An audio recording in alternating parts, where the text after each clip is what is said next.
سلطان ملک شاہ اور ایک بڑھیا کا واقعہ۔ سلطان ملک شاہ ایک مرتبہ اصفہان کے جنگل میں شکار کھیل رہا تھا۔ کسی گاؤں میں قیام ہوا۔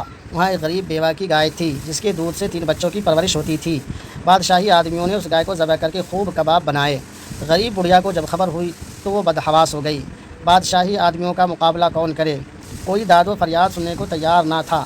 اس لاوارث اور غریب عورت ساری رات پریشانی میں کاٹی۔ صبح ہوئی، دل میں خیال آیا کہ کوئی نہیں سنتا تو نہ صحیح، کیا بادشاہ بھی نہ سنے گا، جس کو خدا نے غریبوں کو ظالموں سے نجات دینے کے لیے اتنی بڑی سلطنت دی ہے۔ بادشاہ تک پہنچنے کی کوشش کی مگر ناکام رہی۔ معلوم ہوا بادشاہ فلاں راستے سے شکار کو نکلے گا۔ چنانچہ اصفہان کی مشہور نہر کے پل پر جا کر کھڑی ہو گئی۔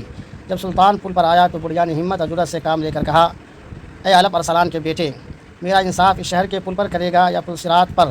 جو جگہ پسند ہو انتخاب کر لے۔ بادشاہ کے ہمراہی یہ بے باکی دیکھ کر حیرت زدہ ہو گئے۔ بادشاہ گھوڑے سے اتر پڑا اور ایسا معلوم ہوتا تھا کہ اس عجیب و غریب اور حیرت انگیز سوال کا اس پر خاص اثر ہوا ہے، اور بڑھیا سے کہا، پل صراط کی طاقت نہیں ہے، میں اس جگہ فیصلہ کرنا چاہتا ہوں، کہو کیا کہتی ہو؟ بڑھیا نے اپنا سارا قصہ بیان کیا۔ بادشاہ نے لشکریوں کی اس نالائق حرکت پر افسوس ظاہر کیا اور ایک گائے کے بدلے اس کو 70 گائے دلوایا اور مالا مال کر دیا۔